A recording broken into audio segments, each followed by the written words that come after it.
Assalamualaikum warahmatullahi wabarakatuh. Alhamdulillah wassalatu wassalamu ala Rasulillah amma ba'd. Alhamdulillah, pada kesempatan yang berbahagia ini kita bertemu dengan mata pelajaran pendidikan agama Islam untuk SMK kelas 11. Dan pada kesempatan yang berbahagia ini juga kita akan mulai pembahasannya dari bab 1, yaitu tentang membiasakan berpikir kritis dan semangat mencintai iptek bagian 1.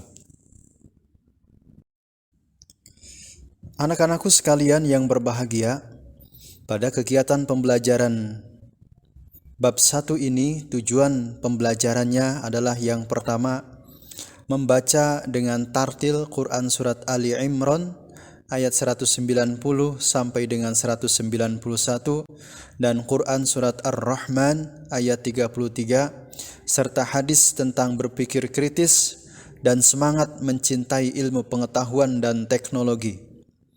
Yang kedua, menghafalkan dengan fasih dan lancar Quran Surat Ali Imran ayat 190 sampai dengan 191 dan Quran Surat Ar-Rahman ayat 33 serta hadis tentang berpikir kritis dan semangat mencintai ilmu pengetahuan dan teknologi. Yang ketiga, mempresentasikan tentang Quran Surat Ali Imran ayat 190 sampai dengan 191 dan Quran Surat Ar-Rahman ayat 33 serta hadis tentang berpikir kritis dan semangat mencintai ilmu pengetahuan dan teknologi sehingga terbiasa membaca Al-Quran. Yang keempat, meyakini bahwa berpikir kritis dan semangat mencintai ilmu pengetahuan dan teknologi adalah perintah agama. Yang kelima, membiasakan rasa ingin tahu, berpikir kritis, kreatif, dan adaptif terhadap perkembangan ilmu pengetahuan dan teknologi. Yang keenam, yang terakhir, menganalisis Quran Surat Ali Imran ayat 190 sampai dengan 191 dan Quran Surat Ar-Rahman ayat 33 serta hadis tentang berpikir kritis dan semangat mencintai ilmu pengetahuan dan teknologi. Bagian pertama, kita akan menelaah Quran Surat Ali Imran ayat 190 sampai dengan 191 tentang berpikir kritis. Yang pertama, tilawah Quran Surat Ali Imran ayat 190 sampai dengan 191.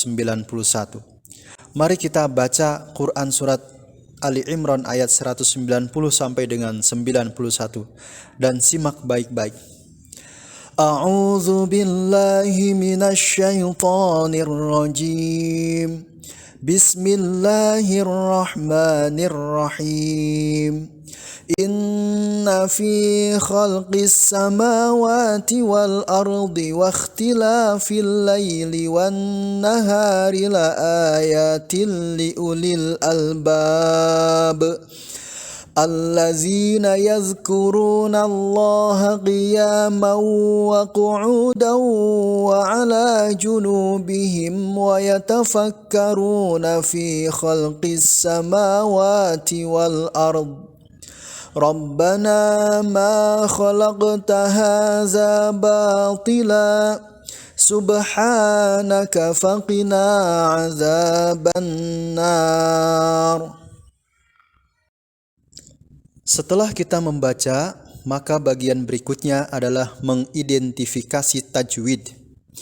Dalam Quran Surat Ali Imran yang tadi kita baca, di sana terdapat kalimat inna. Hukum bacaannya adalah gunnah, sebab nun bertasydid. Yang kedua, ada kalimat as-samawati.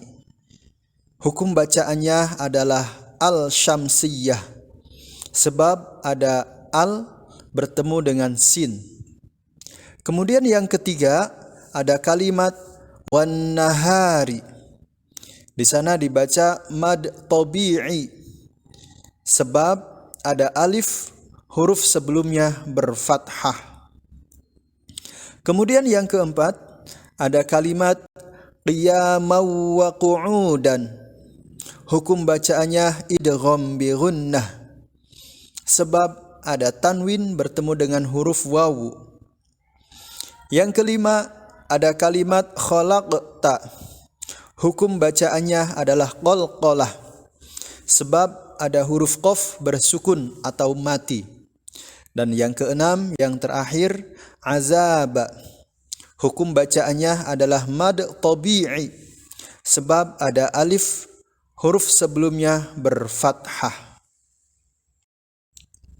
Bagian selanjutnya kita akan menerjemahkan Quran Surat Ali Imran ayat 190 dan 191. Sesungguhnya dalam penciptaan langit dan bumi dan pergantian malam dan siang terdapat tanda-tanda kebesaran Allah bagi orang yang berakal. Quran Surat Ali Imran ayat 190. Yaitu orang-orang yang mengingat Allah sambil berdiri, duduk atau dalam keadaan berbaring, dan mereka memikirkan tentang penciptaan langit dan bumi seraya berkata, "Ya Tuhan kami, tidaklah Engkau menciptakan semua ini sia-sia. Maha suci Engkau, lindungilah kami dari azab neraka."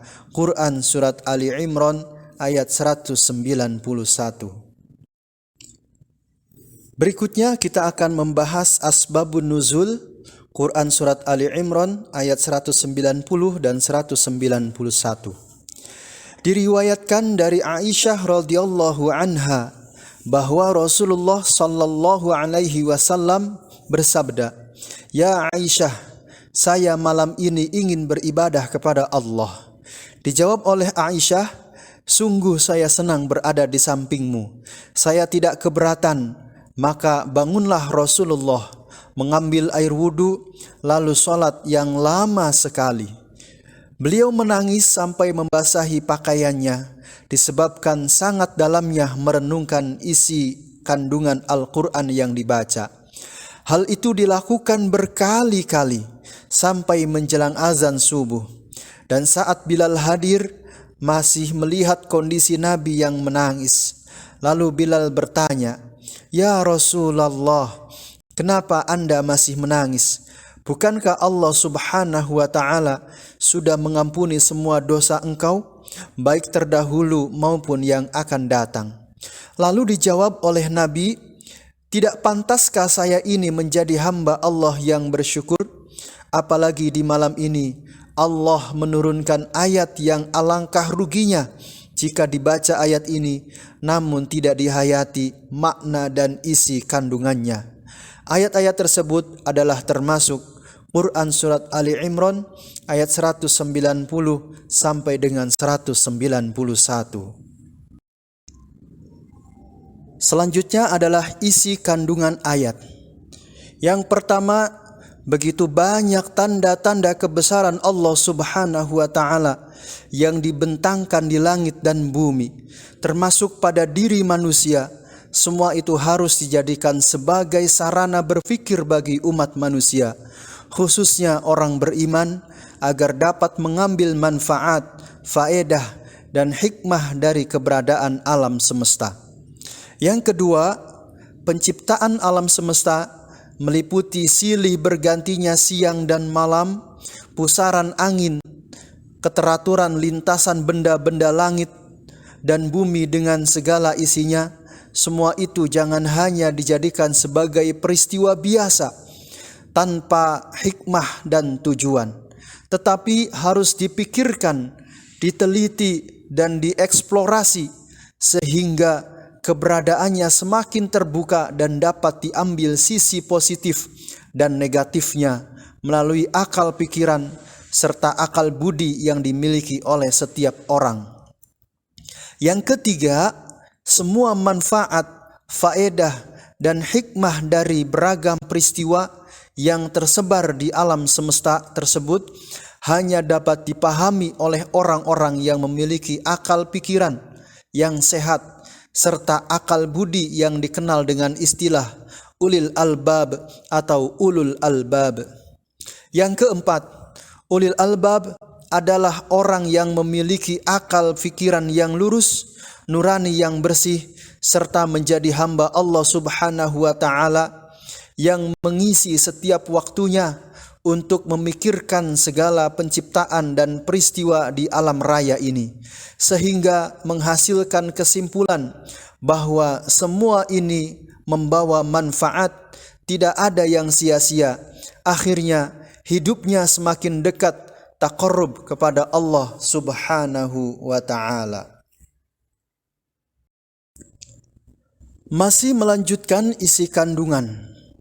Yang kelima, tanda lain ulil albab adalah mereka yang dalam kondisi apapun, duduk, berdiri, dan berbaring, yang artinya juga saat mampu, kaya, atau terpuruk, kondisi riang gembira atau sedih, semua itu tidak menghalangi untuk mengambil maslahat dari segala ciptaan Allah Subhanahu wa Ta'ala, baik untuk diri sendiri, lingkungan yang mengitarinya, maupun masyarakat secara luas.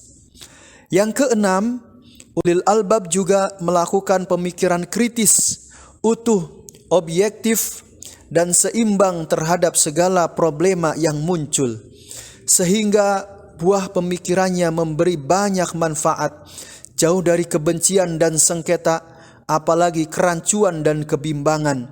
Akhirnya memunculkan kedamaian, kesejukan, serta solusi terbaik bagi semuanya.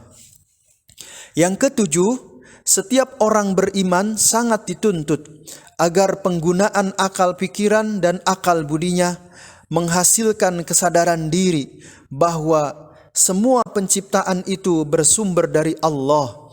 Selanjutnya, mengajak diri dan orang lain agar semakin dekat taqarrub kepada Allah Subhanahu wa Ta'ala. Melalui pendekatan tersebut, keselamatan dan kesuksesan dunia akhirat dapat diraih.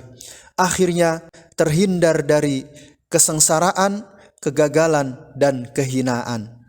Yang kedelapan, seperti peran dari ulil albab, ayat ini mengajak juga agar di setiap komunitas dan masyarakat, bahkan dalam lingkup yang lebih luas, ada kelompok orang yang berperan sebagai pemikir dan penengah dari problema yang muncul, sehingga terhindar dari hoaks, berita bohong, dan informasi yang tidak benar. Bagian kedua, telaah hadis dan penjelasan lain tentang berpikir kritis. Teks hadis. An Abi Dzarrin radhiyallahu anhu qala qala Rasulullah sallallahu alaihi wasallam tafakkaru fi khalqillahi wa la tafakkaru fi dzatillahi fatahliku. Rawahu Abu Syaikh. Artinya, dari Abi Dzar radhiyallahu anhu, Nabi sallallahu alaihi wasallam bersabda, pikirkanlah mengenai segala sesuatu yang diciptakan Allah, tetapi janganlah kalian memikirkan tentang zat Allah, karena kalian akan rusak. Hadis riwayat Abu Syaikh. Isi kandungan dari hadis tersebut, yang pertama, isi hadis ini membimbing kepada kita agar selalu berpikir kritis atau berpikir positif, positive thinking, yakni memikirkan tentang ciptaan Allah Subhanahu wa Ta'ala. Maksudnya, kita digalakan untuk berpikir, meneliti dan mengkaji segala hal yang terkait dengan makhluk ciptaannya, tetapi dilarang memikirkan zatnya. Yang kedua, terlarang memikirkan zat Allah Subhanahu wa Ta'ala itu disebabkan jika dipikir zat Allah, pasti akal dan segala potensi yang dimiliki manusia tidak mampu mencapainya. Sebagaimana Rasulullah sallallahu alaihi wasallam menuntun kita dalam menggunakan akal dan kalbu yang dipikirkan hanya makhluknya saja, agar tidak sesat pikir yang akhirnya menjadi sesat jalan.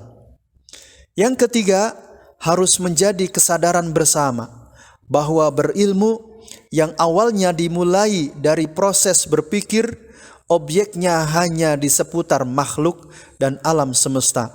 termasuk dirinya sendiri, jangan sampai melampaui kapasitas akal, yakni berpikir tentang zat Allah Subhanahu wa Ta'ala.